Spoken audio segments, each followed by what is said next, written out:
ஐத்தமிழ் நேயர்களுக்கு வணக்கம். இன்றைய நேர்காணலில் நம்மோடு இணைந்திருப்பவர் வானிலை ஆய்வாளர் செல்வகுமார் அவர்கள். பல்வேறு விஷயங்களை குறித்து நம்ம பேச இருக்கிறோம். வணக்கம் சார். வணக்கம் ஐயா. வணக்கம். நல்லா இருக்கீங்களா சார்? நல்லா இருக்கு ஐயா. சென்னையில இன்னைக்கு புயல் கரையை கடக்கும்ன்ற மாதிரி பயமுறுத்துனாங்க. கடைசியில பார்த்தா இன்னைக்கு ஃபுல்லா சென்னையில சரியான வெயில் அடிச்சு சார். என்ன என்ன நிலவரம்? ஏன் இந்த மாதிரி திடீர் ஒரு மாற்றம் ஏன் ஏற்பட்டுச்சுன்ற பல கேள்விகள் மக்களுக்கு மத்தியில் எழுந்திருக்கு சார். எப்படி இதை புரிஞ்சுக்கிறது? இத நம்ம சொல்றதுக்கு முன்னாடி என்ன நடந்தது என்று கொஞ்சம் பின்னாடில இருந்து வந்தாதான் புரியும் அவர்களுக்கு. அதாவது அரபிக்கடலிலே ஒரு காற்றழுத்த தாழ்வு மண்டலமானது உருவானது.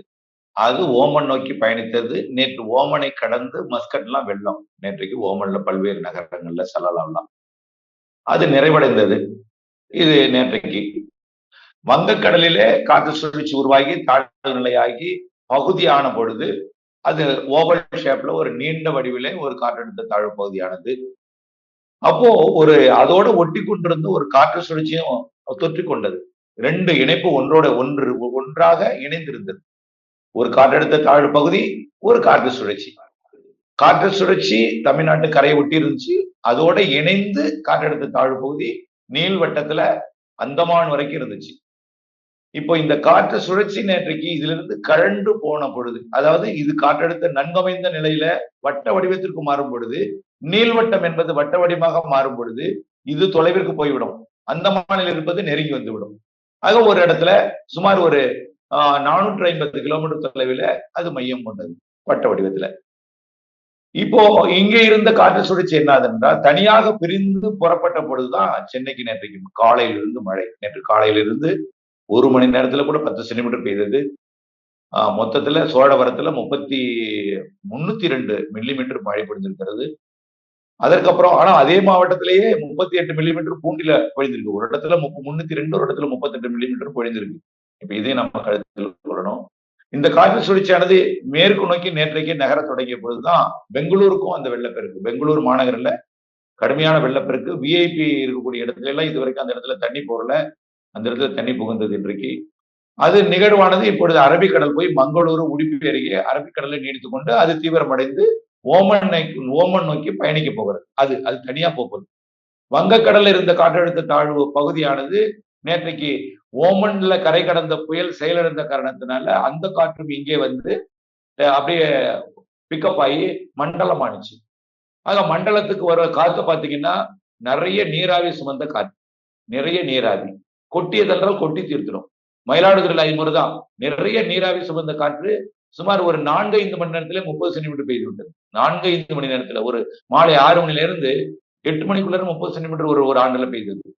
இப்படி இதே போல அமைப்பு தான் நேற்றும் வந்தது. ஆனால் பொதுவாக அந்த நீராவி கொண்டு வரக்கூடிய காற்றை வெறும் நீராவி அது ஒரு குக்கர்ல ஒரு இட்லி பானையிலையோ அல்லது புட்ட வைக்கக்கூடிய பானையிலையோ மூடியே இருந்ததுன்னா அது ஆவியா தான் இருக்கும். திறந்த பொழுதுதான் அது சர்ற தண்ணி ஊற்றும். அந்த இட்லி பானையில மூடியில தண்ணி ஊற்றும். இதே போலதான் நீராவியே நீராக மாற்றம்னா வெளிக்காற்று நுழைஞ்சதுனால அது குளிர்விக்கும் காற்று நுழைஞ்சதுனால நீராவி நீரா மாறும். அதே போலதான் நேற்றைக்கு சென்னை கிட்ட இருக்கும் பொழுது அந்த காற்று சுழற்சி சென்னைக்கு மழை பெய்ய கொடுத்தது. திருவண்ணாமலை மற்றும் கிருஷ்ணகிரி மாவட்டம் போகும்போது பெங்களூருக்கு மழை பொழிவை கொடுத்தது. அது அப்படியே உடுப்பி போன பொழுது அந்த குளிர்விக்கும் காற்றை தன் கூடையே எடுத்துக்கொண்டு அரபிக்கடல் போயிடுச்சு. அதாவது இமயமலையிலிருந்து புறப்படும் குளிர்காற்று பாகிஸ்தான்ல இருந்து வரும். வட அரைக்கோளம் குளிர்ந்து விட்டது. தென் அரைக்கோளம் இப்போ சூரியன் குத்துக்கதிர் தெற்கே போயிருக்கிறது.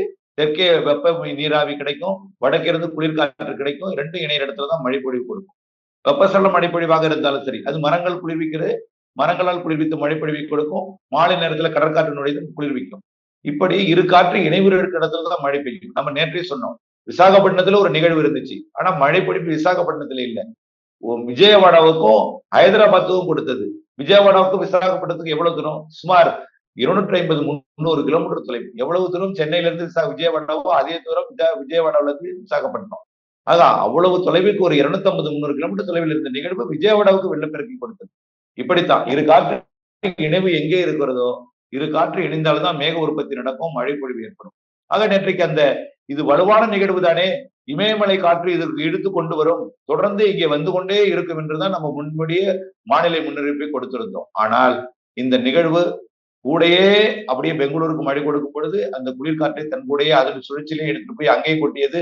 இப்போ அரபிக்கடல்ல இருந்து கொண்டு கோவாவிற்கு விழும் மழைப்பொழிவு, மும்பைக்கு மழைப்பொழிவு, கார்வார் மழைப்பொழிவு, அப்படியே ரத்தனகிரி எல்லாம் மழைப்பொழிவு இப்பொழுது பொழிந்து கொண்டிருக்கிறது அந்த நிகழ்வான. ஆனால் பாத்தீங்கன்னா இந்த வலுவான நிகழ்வு இங்கே இருந்து கொண்டு மழைப்பொழிவே இல்லை, மேகமே இல்லை, நிலா தெளிவாக தெரிகிறது. இப்ப சென்னையில் காலையில மழைப்பொழிவு கொடுத்தது, எங்கே கொடுத்தது? தடாவில இருந்து ஓங்கோல் வரைக்கும் மழைப்பொழிவை கொடுத்தது. அது ஏன் எப்படி மழைப்பொழிவு கொடுத்தது? அதற்கு மட்டும் எப்படி குளிர்காற்று வந்ததுன்னா, அதாவது தெலுங்கானா மாநிலத்தின் மீது ஒரு காற்று சுழற்சி நீடித்திருக்கிறது. அது கொஞ்சம் குளிர்வித்தது. காற்று சுழற்சி எப்பொழுதுமே குளிர்விக்கும் அமைப்பே இருக்கும். அதே மேலும் இமயமலையோட மேற்கு பகுதி டெல்லி மற்றும் உத்தரகாண்ட், அதற்கு மேற்கு பகுதியில் இருக்கக்கூடிய பாகிஸ்தான் இளையோரம், காஷ்மீர் பகுதியிலிருந்து வரக்கூடிய காற்று இதுக்கு வந்துச்சு. ஆனா பீகார் பகுதியிலிருந்து வரக்கூடிய காற்று கொஞ்சம் இதற்கு கிடைத்தது. எப்படின்னா விசாகப்பட்டினம் மற்றும் அப்படியே காக்கிநாடா, மசூலிப்பட்டினம் வழியாக இப்படி ஓங்கோல் வழியாக வந்து ஓங்கோல் அருகே 2 காற்றையும் எப்படி சுழன்று கரையேற்றும் பொழுது அந்த காற்று இதை தொட்டு ஆந்திர பிரதேசத்திலேயே மழைப்பொழிவு ஏற்படுத்தியது. அதாவது கடல் நீராவியை கொண்டு வரக்கூடிய அந்த காற்றை இடைமறித்து ஆந்திர பிரதேசத்திலே கொட்டி விட்டுச்சு. அந்த மழைப்பொழிவு தமிழ்நாட்டுக்குள்ள வெறும் வறண்ட மேகங்கள் மட்டும், கருமேகங்கள் மட்டும் தவிர மழைப்பொழிவே இல்லாமல் தூறலை கொடுத்தது. பிறகு அதுவும் இல்லாமல் பொழுது தெளிவடைந்து விட்டது. இப்பொழுது கூட நிகழ்வு அருகிலே இருக்கிறது. சென்னைக்கு வடகிழக்காக இருக்கிறது. கிட்டத்தட்ட ஒரு இப்பொழுதுக்கு பாத்தீங்கன்னா உடலுக்கு நேர் கிழக்கே ஒரு 100 கிலோமீட்டர் தொலைவில் தான் இப்பொழுது கூட இருக்கிறது. ஆனால் மண்டலமாக இருக்கிறது என்கிறார்கள். மண்டலம் இல்லை, இப்பொழுது செயலிழந்து விட்டது. காற்றழுத்த தாழ்வு பகுதியாக செயலிழந்து கொண்டிருக்கிறது. அது கரையை கடக்க போவதில்லை. அது நெல்லூர் அருகே, நெல்லூருக்கும் பழவேற்காட்டுக்கும் இடைப்பட்ட பகுதியில அந்த நாயுடுபேட்டை இந்த போன்ற பகுதிகளில் போய் அது என்ன செய்யணும், அப்படியே செயலிழந்து காற்றழுத்த தாழ்வு பகுதியாக தமிழக கரையில நீடிக்க போகிறது. ஆகவே இப்படிப்பட்ட ஒரு மழை பொழிவிற்கு இடையூறாக மழைப்பொழிவு கொடுக்காமல் போனது அது குளிர் அலை நுழையாமல் போனதுதான். ஆனா பலர் என்ன செய்யறாங்க, வராமல் போனது வரைக்கும் நல்லது அப்படி என்று இறைவனுக்கு நன்றி சொல்லி கொண்டிருக்கிறார்கள். ஆனால் வானிலை அறிக்கை கொடுத்ததுல பிழை இருக்கிறது என்று ஒரு சில பேர் சொல்லிக் கொண்டிருக்கிறார்கள். ஆகவே வராமல் போனது ஒரு மகிழ்ச்சி.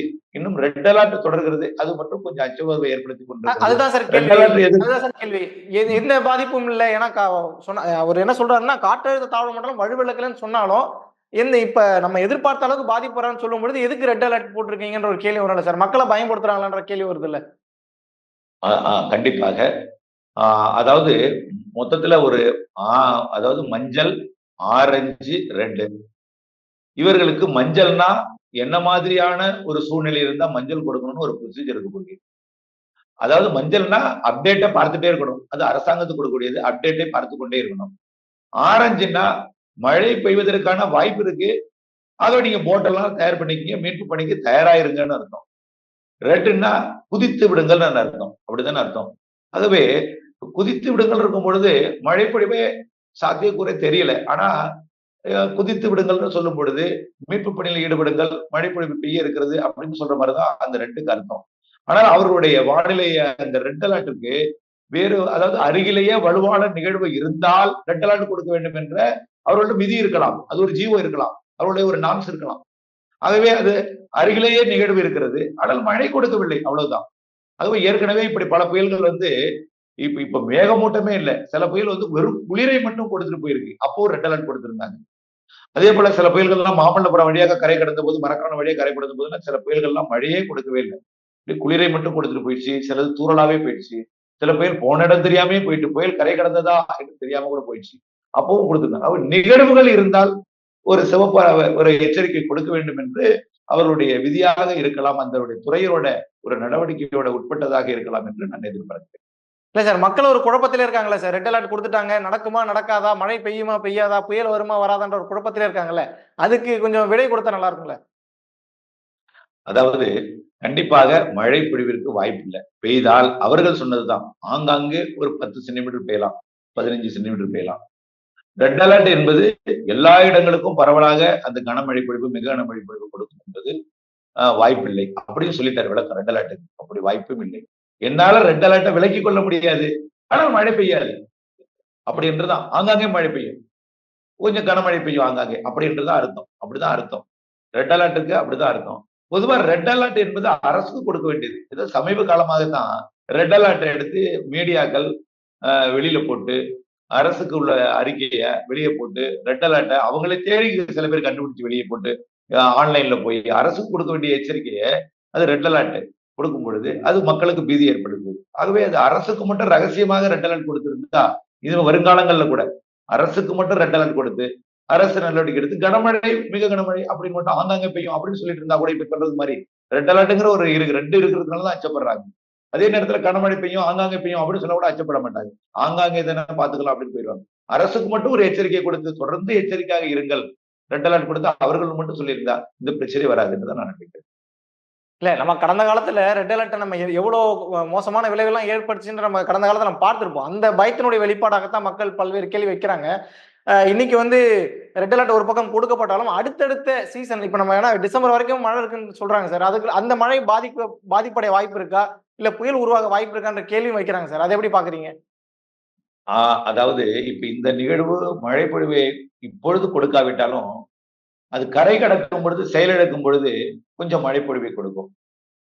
அது நாளை நாளை மறுநாள் அது பெரிய மழை இருக்காது, ஒரு 5 சென்டிமீட்டர் கொடுக்கலாம் அப்படிதான் தெரியுது. இந்த நிகழ்வு செயலிழந்து தமிழ்நாட்டின் கரையோரமா வளிமண்டல சுழற்சியாகவும் கரையொட்டிய ஒரு சாதாரண ஒரு சுழற்சியா நீடிக்கும் என்று எதிர்பார்க்கப்படுகிறது. ஏற்கனவே அரபிக்கடல் ஒண்ணு இருக்கு, அதுதான் ஓமன் போக போகிறது. அது ஏற்கனவே நேற்றைக்கு சென்னைக்கும் பெங்களூருக்கும் மழை பொழிவை கொடுத்துட்டு போனது. ஒருவேளை இது அங்க போயிட்டு கூட மக்கள் புரிந்து கொள்ளலாம். அங்கே போகாது, இங்கே தான் இருக்கும், கடலோரமா வளிமண்டல சுழற்சியா இருக்கும்.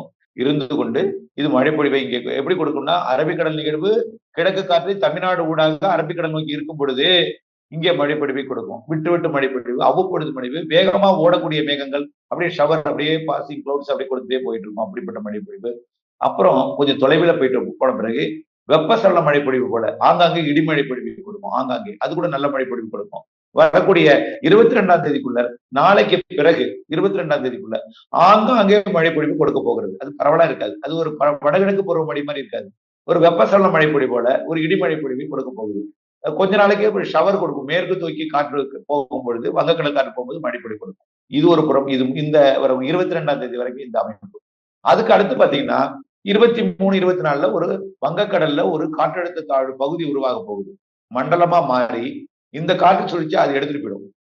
அது அதோட சேர்த்து டேக்கப் பண்ணிட்டு அதோட இணைப்பை எடுத்துக்கொண்டு காற்று அதோட இணைந்து புயலா மாறி அல்லது மண்டலமா மாறி அது மேற்கு வங்கம் அல்லது வங்கதேசம் நோக்கி நகரும் என்று எதிர்பார்க்கப்படுது. அது 25, 26 தேதிகளில 25, 26, 27 தேதிகளில அது மேற்கு வங்கம் வங்கதேசத்தை போயிடும். ஆகவே நமக்கு மழை இல்லாமல் ஒரு இடைவெளி கிடைக்க வாய்ப்பு இருக்கு. 25, 26, 27 இடைவெளி கிடைக்கவும் வாய்ப்பு இருக்கு. அதே நேரத்துல ஏற்கனவே அரபிக்கடலுக்கு போனிச்சு பாத்தீங்களா, அந்த நிகழ்வு இருந்து கொண்டு கிழக்கு காற்றை இருக்கலாம், வளிமண்டல சுழற்சி உருவாகலாம். காரணம் என்னன்னா இப்ப எல்லாம் இப்போ அருகருகே 2 நிகழ்வுகள் உருவாகுது. நேற்றைக்கு கூட ஒன்றோடு ஒன்று ஒட்டிக்கொண்டே நிகழ்வுகள் இருந்தது. ஆகவே இங்கேயும் ஒரு வளிமண்டல சுழற்சியும் உருவாக வாய்ப்பு இருக்கு. அதாவது மேற்கு வங்கத்துல ஒரு புயல் கரை கடந்தாலும் இங்க ஒரு வளிமண்டல சுழற்சியோ ஒரு தாழ்வு நிலையோ அமைய வாய்ப்பு இருக்கு. ஆகவே சிறு சிறு மழைகள் இருக்க வாய்ப்பு இருக்கு. பெரிய மழை இல்லைன்னா கூட தொடர்ச்சியா இந்த மாத இறுதி வரை சிறு மழைகள், அவ்வப்பொழுது மழை, காற்று சுழற்சி, தாழ்வு பகுதிகள், தாழ்வு நிலைகளால மழை இருக்குமே தவிர பெருமழைகள் இல்லை. தீபாவளி நேரத்திலையும் ஒரு நிகழ்வு வருது அடுத்ததா, அது கூட பெருமழையை கொடுக்காது. பாதிக்கும் மழை பொழிவு அதாவது அக்டோபர் 31 தீபாவளிக்குள்ள பெருசா இல்லை. ஆனால் மழை இருக்கும். அது விவசாயத்துக்கு ஏற்ற மழையாக இருக்கும், பாதிப்பு இல்லாத மழையாக இருக்கும், ஈரம் இருந்து கொண்டே இருக்கும், காய விடாது. அப்படிப்பட்ட மழைகள் தான் இருக்கும். ஒதுக்கி மழை பொழிவு தான் இருக்கும். பெருமழை வாய்ப்பு, பெரிய அச்ச உணர்வை பீதி ஏற்படுத்தக்கூடிய வாய்ப்பு மழை பொழிவு இப்பொழுதுக்கு இல்லை. ஆனால் நவம்பர், டிசம்பர் மாதங்கள்ல ஸ்ட்ராங் சிஸ்டம் இருக்கு, நிச்சயமா இருக்கு. டிசம்பர் மந்த் வந்து வழக்கமாவே டிசாஸ்டர் மந்த் சொல்லி கொஞ்சம் நகைச்சுவா பேசுவாங்க. அந்த மாதிரி ஏதாவது வாய்ப்பு இருக்கா? டிசாஸ்டர் அளவுக்கு வாய்ப்பு இருக்கான்னு கேக்குறேன். அதாவது டிசம்பர் மந்த்ல எப்பொழுதுமே நவம்பர் மாதத்துல தொடங்கி டிசம்பர் மாதம் 15ஆம் தேதி வரைக்கும் கொஞ்சம் எச்சரிக்கையான நிறைய நிகழ்வுகள்லாம் கொடுக்கக்கூடிய ஆண்டு தான். ஆனா இந்த ஆண்டு முன்கூட்டியே வடகிழக்கு பருவமழை தொடங்கிடுது இல்லையா? அது டிசம்பர்னு சொல்ல முடியாது, அது நவம்பர்லயும் இருக்கும். முன்கூட்டியே தொடங்கிருச்சு. எப்பொழுதுமே வடகிழக்கு பருவமழை இழுத்துக்கொண்டே போகும். தொடங்கும் பாத்தீங்கன்னா நவம்பர் 1ஆம் தேதி கூட தொடங்கி இருக்கு சில வருஷம். அக்டோபர் இந்த தீபாவளி நாள 31ஆம் தேதி கூட தொடங்கி இருக்கு. அதுவே இந்த நாள் முன்கூட்டியே சராசரியான நாள்லயே தொடங்கி இருக்கு. பல ஆண்டுகளாக லேட்டா தொடங்கி இந்த வருஷம் சரியான நாள்ல தொடங்கி இருக்கு. அதுவே இப்படி இருக்கும் பொழுது சரியான ஒரு வானிலை அமைப்பு ஏற்பட்டிருக்கிறதுனால நல்ல ஒரு மழை பொழிவு எல்லாமே இந்த லானின் அமைப்பு, அதாவது பசிபிக் பெருங்கடல்ல நிகழ்வுகள் உருவாக்கக்கூடிய இடம் வலுவா இருக்கு. அங்க 31 டிகிரி வெப்பநிலை இருக்கு பசிபிக் பெருங்கடல்ல, அதாவது ஆசிய பக்கம். தென்சீன கடல்லையும் 30, 31 டிகிரி இருக்கு. தாய்லாந்து வளைகுடா 30. அங்கிருந்தா நிகழ்வுகள் வரும். நிகழ்வுகள் உருவாகி வழக்கமா எப்பொழுதுமே ஜப்பான் மற்றும் அப்படியே சீனா பக்கம் போகும். ஆனா அந்த பக்கம் போகாது. அங்க வெப்பநிலை குறைவாக இருக்கிறது. வங்கக்கடல் தான் வெப்பம் அதிகமா இருக்கு. 30 டிகிரி 29 டிகிரி பரவலா இருக்கு. சில இடங்கள்ல 31 டிகிரியும் உருவாக போகுது. இப்போ அரபிக்கடலும் அதே வெப்பம் இருக்கு. இதுக்கு பேர் நடுநிலை ஐஓடிம்பாங்க. 2 பக்கமும் ஒரே வெப்பம் இருக்கு. அடுத்து பாசிட்டிவ் ஐஓடியா நெகட்டிவ் ஐஓடியா மாறப்போகுது. மன்னிக்கவும், நெகட்டிவ் ஐஓடியா மாறப்போகுது. வரக்கூடிய டிசம்பர் மாதத்துல வங்கக்கடல்ல வந்து வெப்பம் மிகுத போகுது. அரபிக்கடலோட அதாவது அரபிக்கடலை ஒட்டி இருக்கக்கூடிய, அதாவது அரபிக்கடலோட தெற்கு பகுதி, நிலநடுக்கோட்டு இந்திய பெருங்கடல் அரபிக்கடலை ஒட்டிய பகுதிக்கு வெப்பம் குறைய போகிறது. குறைவுதான் ரொம்ப கிடையாது. இங்க 30னா இங்க 31, 1 டிகிரி கூட இருக்கும். நிகழ்வு உருவாவதற்கு சாதகமா இருக்கும். இது பேர் நெகட்டிவ் ஐஓடிம்பாங்க. மற்றும் எம்ஜிஓ. இப்ப எம்ஜிஓங்கிறது நீராவி காற்று தென் அரைக்கோளத்தில் இருக்கக்கூடிய சூரியன் குத்துக்கதிரில் வந்து அங்க இருக்கக்கூடிய கடல் வெப்பத்தால ஆவியாகக்கூடிய நீராவியை காற்று எடுத்துக்கொண்டு வந்து வழிநடத்தக்கூடிய அமைப்பு எம்ஜிஓ.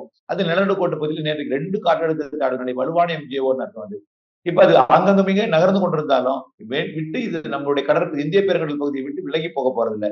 இங்கேதான் இருக்க போகுது டிசம்பர் வரைக்கும். ஜனவரிலையும் இருக்க வாய்ப்பு இருக்கு. ஆக ஜனவரியில மழைப்பொழிவு கொடுக்கலன்னா குளிர் இருந்தாலும் கொஞ்சம் கொஞ்சம் மழைப்பொழிவு இருக்கும்.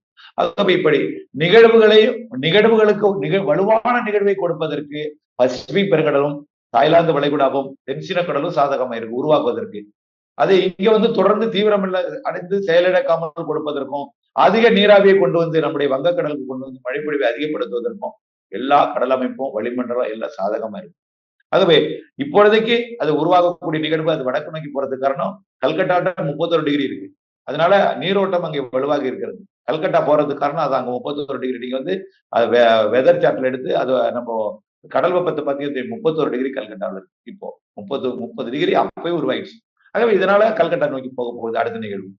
அதுக்கு அது அங்கு குறைந்த பிறகு எல்லாமே அவங்க குளிர் வந்துடும். அங்க போகாது, குளிர் வந்துடும். அங்கே குளிரலை வந்துடும் என்பதால் வட இந்திய குளிரலை வந்துடும், அங்க போகாது. ஆக நவம்பர் மாதத்துல டிசம்பர் மாத நிகழ்வு எல்லாமே பெரும்பாலான நிகழ்வு வலுவான நிகழ்வா இருந்தால் வடக்கு வடமேற்காக நகரும். வடக்கு வடமேற்கு தான் குளிர் வந்துடும், அதுக்கு மேல போகாது. தெற்காந்திரா வட தமிழ்நாடு டெல்டா இந்த மாதிரி பகுதிகளுக்கு தான் நம்மளுக்கு நிகழ்வுகள் இருக்கிறது. நிறைய மழை பொழிவு தர இருக்கிறது. டெல்டாவிற்கு பிளஸ் மழைன்னா ஆந்திர எல்லையோரம் ட்ரிபிள் பிளஸ், அதாவது திருவள்ளூர் வெள்ளம் அந்த அளவுக்கு மழைப்பொழிவு இருக்கிறது. ஆகவே நிகழ்வுகளும் அதாவது காற்றோடக்கூடிய மழைப்பொழிவுகளும் இருக்கிறது. அதாவது ஸ்ட்ராங் சிஸ்டம் இருக்கு. அது எந்த தேதியில அப்படிங்கறதெல்லாம் வரக்கூடிய நாட்கள் சொல்லலாம். ஆனால் கண்டிப்பாக நிகழ்வுகள் வலுவான நிகழ்வு இருக்கு. டிசம்பர்லயும் இருக்கு. நீங்க சொன்ன மாதிரி டிசம்பர் முதல் வாரம் 2வது வாரம் வரைக்கும் 3வது வாரம் வரைக்கும் கூட ஸ்ட்ராங் சிஸ்டத்துக்கு வாய்ப்பு இருக்கு. ஆகவே நல்ல மழைப்பொழிவும் வலுவான நிகழ்வுகள்லாம் பிறப்பதற்கு எல்லா அமைப்பும் சாதகம். அப்ப நீங்க சொல்றதை வைத்து பார்க்கும்போது வரக்கூடிய இந்த 2 மாதங்கள்ல நிகழ்வுகள், அதாவது மழை வருவதற்கான சாத்தியக்கூறுகள் நிறையவே இருக்குன்றதையும் நான் புரிஞ்சுக்கிறேன். அதே போல நாளைக்கு இப்ப தமிழக அரசும் வானிலை மையமும் எச்சரித்தது போல நாளைக்கு புயல் இருக்காது, மக்கள் நல்ல திருப்தியா இருக்கலான்ற மாதிரி விஷயங்களும் நீங்க சொல்றதா நான் புரிஞ்சுக்கிறேன் சார். மக்கள் அலர்ட்டா இருக்கணுன்ற விஷயத்தையும் நீங்க மையப்படுத்தி சொல்லியிருக்கீங்க. மக்கள்கிட்ட கொண்டு போய் சேர்ப்போம் சார். மக்கள் வந்து தெளிவடையட்டும். நன்றி சார்.